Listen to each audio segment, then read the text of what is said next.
நமச்சிவாய வாழ்க. நாதந்தாள் வாழ்க. இமைப்பொழுதும் என் நெஞ்சில் நீங்காதான் தாழ்வாழ்க. வாழ்க வளமுடன். அனைவருக்கும் இனிய வணக்கங்கள். நாம் இந்த பதிவில் பெயர்ச்சி அடையும் செவ்வாய் பகவான் என்னென்ன பலன்களை தரப்போகிறார், அதற்கான பரிகாரம் என்ன என்பதனை பற்றி விரிவாக காண்போம்.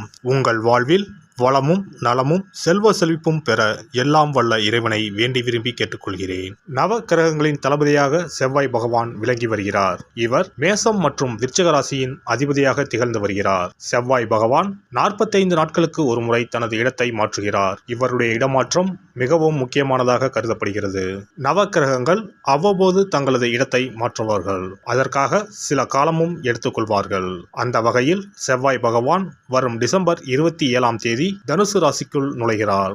நவ கிரகங்களில் சூரியனுக்கு அடுத்தபடியாக செயல் ஆற்றல் உள்ள கிரகம் செவ்வாய். ஆளுமை திறன், ஆற்றல், வீரம், அதிகாரம் செய்தல், வளைந்து கொடுக்காத தன்மை, தர்மம், நீதி, நேர்மை, நியாயம் போன்ற அம்சங்கள் கொண்ட கிரகம் செவ்வாய். செவ்வாய் பலமாக இருந்து நல்ல ஆதிபத்தியம் பெற்று அவரது தசை நடக்குமானால் சகோதர சகோதரிகள் மூலம் பெரும் அனுகூலம் ஏற்படும். பெரிய பதவிகளில் உள்ளவர்கள் தொழில் அதிபர்களின் தொடர்பு கிடைத்து அதன் மூலம் முன்னேற்றம் உண்டாகும். பலமற்ற ஆதிபத்தியம் பெற்று தசை நடக்குமானால் கீழே விழுவதும் அடிபடவும் நேரிடும். வாகன விபத்துக்களை சந்திக்க நேரிடும். இரத்த காயங்கள், வெட்டுக்காயங்கள், இரத்த சம்பந்தமான நோய், சித்தப்பிரமை, தலையில் அடிபடுதல் போன்றவற்றை ஏற்படுத்துவார் செவ்வாய் பகவான். வீண் வழக்குகள், சண்டை சச்சரவுகள், மறைமுக நேர்முக எதிரிகள், பொருள் களவு போகுதல், செய்தொழில் வியாபாரத்தில் திடீரென்று பெருத்த நஷ்டம், அரசாங்க கெடுபிடி, பதவி இறக்கம், மறைந்து வாழும் சூழ்நிலை என்று பலவகை இன்னல்களை உருவாக்குவார். செவ்வாய் முதலான தோஷங்கள் அனைத்தும் நீங்க அவரின் அருளை முழுவதும் பெற செவ்வாய்க்குரிய அதிதேவதையான முருகனை வழிபடுவதும், கோதுமை ரொட்டி, வெள்ளை எள் கலந்த இனிப்பு பலகாரங்கள், துவரை போன்றவற்றை ஏழைகளுக்கு தானம் கொடுப்பதும் நல்லது.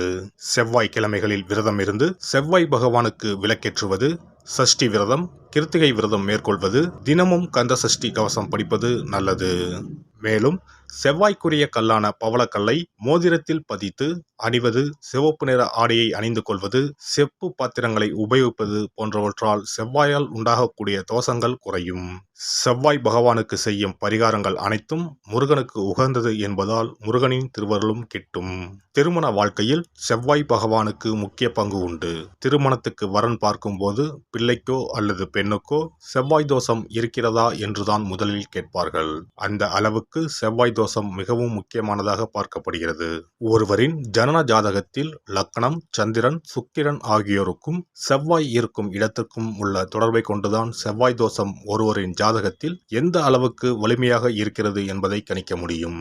செவ்வாய் தோஷம் இருக்கிறது என்றால் நம்பிக்கையோடு மிக எளிய பரிகாரங்களை செய்வதன் மூலம் தோஷ நிவர்த்தி பெறலாம். செவ்வாய் தோஷம் என்பது திருமண தடையை ஏற்படுத்துவது மட்டுமல்லாமல் மேலும் பல இடையூறுகளையும் ஏற்படுத்தும்.